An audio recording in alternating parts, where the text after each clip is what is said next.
What happens when one of the NBA's most outspoken players sits down with a late-night host who's clearly done his homework on every controversial moment, every technical foul, and every heated exchange?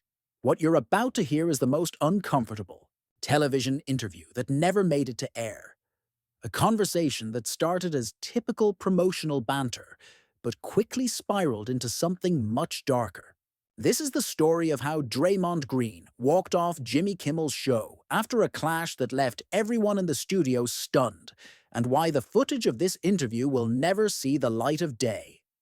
Before we dive in, make sure to hit that subscribe button and drop a comment letting me know what you think about this whole situation. Now, let's get into what really went down that night. The ABC studios in Hollywood were buzzing with their usual pre-show energy. It was a Tuesday evening and the lineup for Jimmy Kimmel Live was solid, headlined by Draymond Green, who had flown in specifically for this appearance. The Warriors were in the middle of a crucial season, and with his recent contract extension making headlines, this was supposed to be a straightforward promotional interview.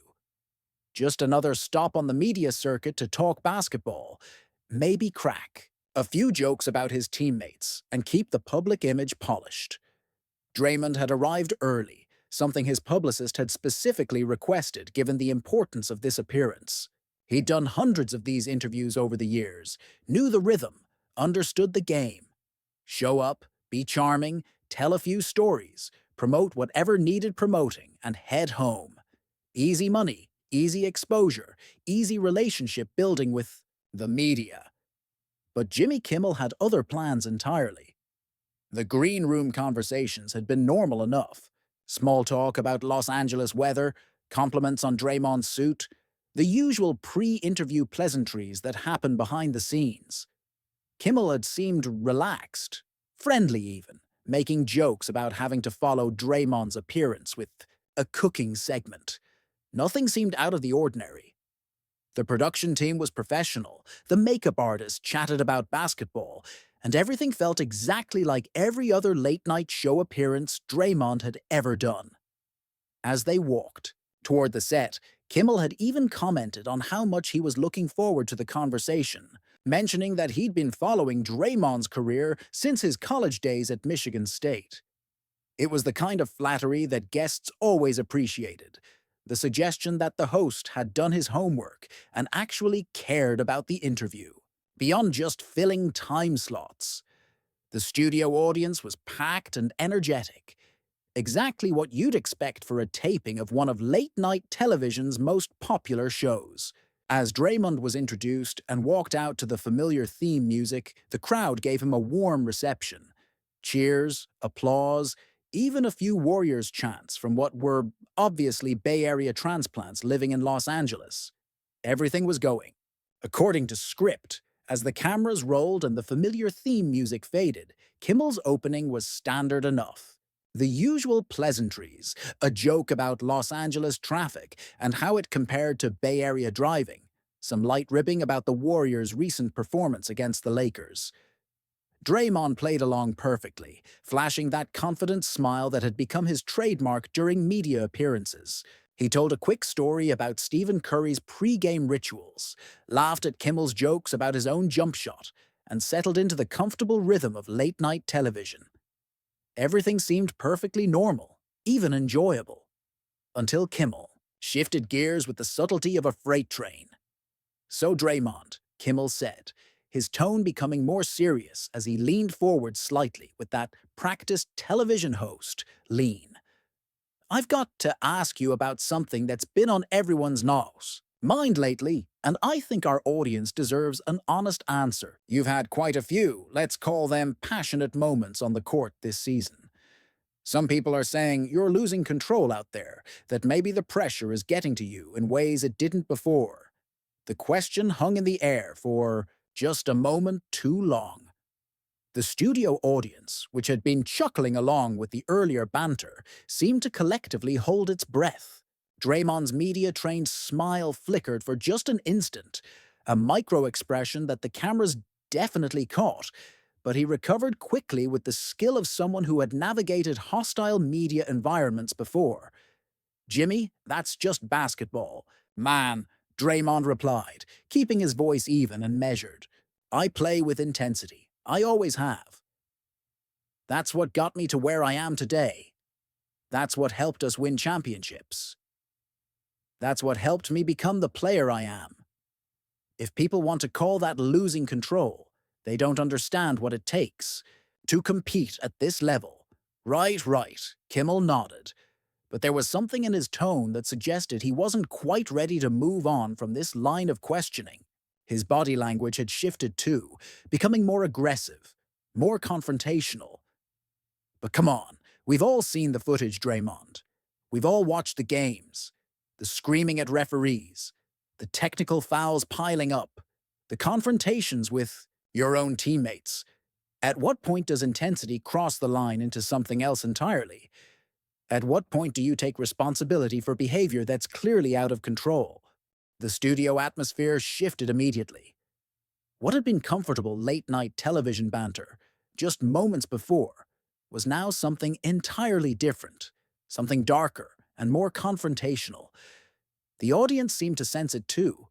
Their earlier laughter and energy replaced by an uncomfortable tension that you could practically feel in the air. Draymond shifted in his chair, his jaw tightening in a way that anyone who had watched him play basketball would recognize. It was the same expression he got when a referee made a questionable call, when an opponent tried to get under his skin, when someone crossed a line they shouldn't have crossed. Out of control? Draymond repeated, his voice carrying just a hint of edge now. Jimmy, I think you need to be very careful about how you characterize what I do on that basketball court. I've been in this league for over a decade. I've won multiple championships. I've been an all-star. I've been Defensive Player of the Year. Everything I do out there is calculated. Everything has a purpose. I don't lose control. I compete at a level that most people can't understand. Kimmel's response came with that trademark smirk that his fans loved, but his guests sometimes found infuriating. He leaned back in his chair, spreading his arms wide in a gesture that seemed designed to minimize Draymond's words. Calculated. Kimmel laughed, and there was something cruel in the sound. Is that what you call it, when you're screaming at a 22-year-old rookie because he missed a defensive rotation? When you're getting in coaches' faces, arguing with officials, starting confrontations with players half your age? Because from where I'm sitting, that doesn't look calculated, Draymond. That looks like someone who can't handle pressure anymore. The loaded nature of the question was obvious to everyone in the studio. This wasn't friendly late-night television anymore. This was starting to feel like an ambush, and Draymond Green wasn't the type of person who responded well to being cornered, especially not on national television, by someone who had never competed at anything close to his level. What exactly are you trying to say here, Jimmy? Draymond's voice had dropped lower, more serious. The practiced media personality was starting to crack, revealing the competitor underneath. The fighter who had clawed his way from being a second-round draft pick to becoming one of the most impactful players in NBA history. I'm not trying to say anything specific, Kimmel replied with false innocence, his hands spread wide in mock confusion.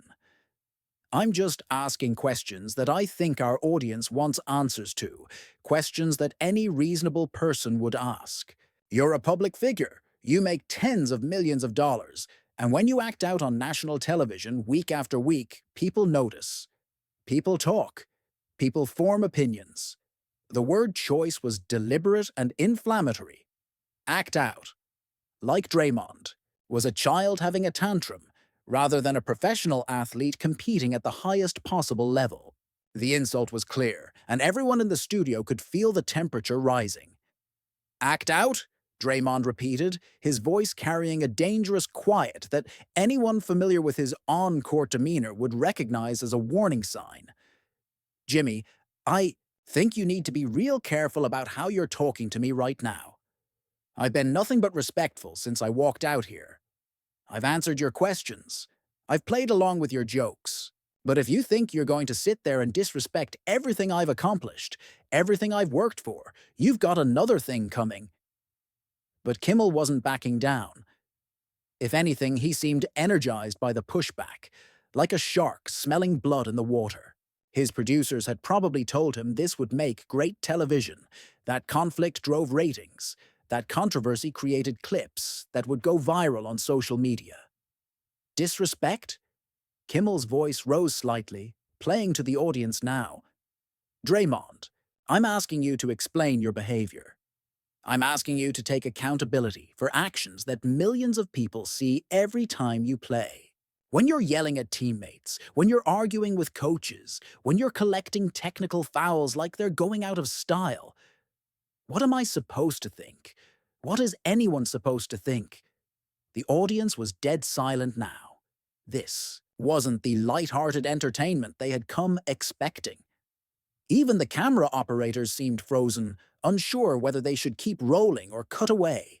But the cameras kept running, capturing every micro-expression, every shift in body language, every moment of this train wreck as it unfolded in real time. You're supposed to think that I care about winning more than anything else in this world.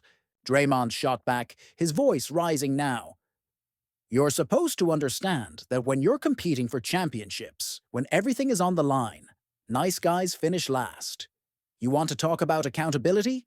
I hold myself accountable every single night. I hold my teammates accountable. I demand excellence from everyone around me because that's what it takes. Kimmel leaned forward again, sensing he had struck a nerve and deciding to press his advantage. But that's just it, isn't it? When's the last time all that intensity actually led to a championship? Because from where I'm sitting, it looks like all that yelling and screaming and demanding excellence isn't working anymore. Maybe the problem isn't everyone else, Draymond. Maybe the problem is you. The words hit Draymond like a physical blow. For a moment, the entire studio seemed suspended in time, everyone waiting to see how one of the NBA's most volatile personalities would respond to what was essentially a direct attack on his legacy, his leadership, and his entire identity as a competitor. Draymond's face went through a series of expressions in the span of about 3 seconds. First confusion, as if he couldn't quite believe what he had just heard. Then recognition, as the full weight of the insults sank in. Finally, raw anger, the kind of fury that had made him one of the most feared competitors in professional sports. You think this is funny? Draymond's voice was barely controlled now, each word delivered with precision and venom. You think my career, my accomplishments, my legacy is some kind of punchline for your little late-night comedy show. I've accomplished more in one season of my career than you'll accomplish in your entire lifetime, and you're sitting here trying to tear me down for what? Entertainment? For ratings? The studio audience was completely silent now, some people actually shifting uncomfortably in their seats. This had gone far beyond awkward television. This was personal, this was ugly, and everyone could sense that something was about to explode. Kimmel, to his credit or perhaps to his detriment, wasn't backing down.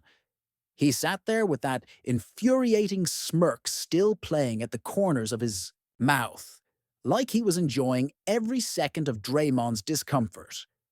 I'm not trying to tear you down, Kimmel said, his voice taking on a patronizing tone that made everything worse. I'm trying to understand why someone with your talent and your success feels the need to constantly prove how tough he is. Why does everything have to be a fight with you? Why can't you just play basketball without all the drama, without all the theatrics? Theatrics? Draymond exploded, his voice echoing through the studio. You think competing at the highest level is theatrics? You think demanding excellence from myself and my teammates is drama? This isn't your little Hollywood bubble, Jimmy. This is real competition, real stakes, real consequences. Something you wouldn't understand because the toughest thing you do is read jokes off a teleprompter. The personal attack seemed to finally get under Kimmel's skin. His practiced television smile faltered for just a moment, revealing something nastier underneath. Real consequences, Kimmel repeated slowly, savoring the words. Like what, Draymond? Like watching your team struggle while you throw tantrums? Like watching younger players pass you by while you're stuck in the past? Like sitting here getting defensive when someone asks you legitimate questions about your behavior? Draymond stood up abruptly, his chair rolling backwards slightly from the force. The sudden movement caused a ripple of tension through the entire studio. Security personnel, who had been standing casually along the walls, suddenly became more alert. Legitimate questions? Draymond's voice was dangerous now. The kind of controlled fury that his opponents on the basketball court knew meant trouble. You call this journalism? You call this legitimate? You invited me on your show just to ambush me, just to try to make me look bad for your audience's entertainment. Kimmel remained seated, but his posture had changed. He was no longer leaning back casually. Now he was sitting up straight, alert, perhaps finally realizing that he had pushed things too far. Nobody ambushed you, Draymond, Kimmel said, but his voice lacked the confidence it had carried earlier. I asked you questions that any interviewer would ask. If you can't handle that kind of scrutiny, maybe you shouldn't be doing interviews. Maybe I shouldn't, Draymond replied, his voice suddenly calm in a way that was somehow more intimidating than when he had been yelling. Maybe I shouldn't sit here and let some talk show host who's never competed at anything in his life try to lecture me about how to handle pressure, how to be a leader, how to win championships. He started removing his microphone, his movements deliberate and controlled. The production crew exchanged panicked glances, unsure whether to intervene or let the situation play out. You know what, Jimmy? Draymond continued, his voice carrying clearly through the studio even as he disconnected his audio equipment. You want to know about real consequences? Here's a real consequence. I don't have to sit here and listen to this. I don't have to smile and nod while you disrespect everything I've worked for. I've got better things to do with my time than waste it on someone who thinks tearing people down makes good television. Kimmel finally seemed to realize the situation was spiraling completely out of control. Draymond, come on, sit back down. We're just having a conversation here. But Draymond was already walking toward the edge of the stage, his microphone pack in his hand. No, Jimmy, we're not having a conversation. You're trying to embarrass me for your audience, and I'm not playing that game. Find someone else to be your punching bag. The studio was in complete chaos now. Producers were frantically signaling to the cameras. The audience was buzzing with confused chatter, and Kimmel was left sitting at his desk, his usual composure completely shattered. Ladies and gentlemen, Kimmel called out weakly, trying to salvage something from the wreckage. Draymond Green, everyone. But Draymond was already gone, disappearing behind the stage curtain, leaving behind one of the most uncomfortable moments in late-night television history. That's the story of how a routine promotional interview became a career-defining moment. How two strong personalities clashed in the most public way possible, and why sometimes the most interesting television never actually makes it to air. What do you think? Was Kimmel out of line with his questioning, or was Draymond too sensitive to handle legitimate criticism? Drop your thoughts in the comments below, and make sure to subscribe for more stories like this one.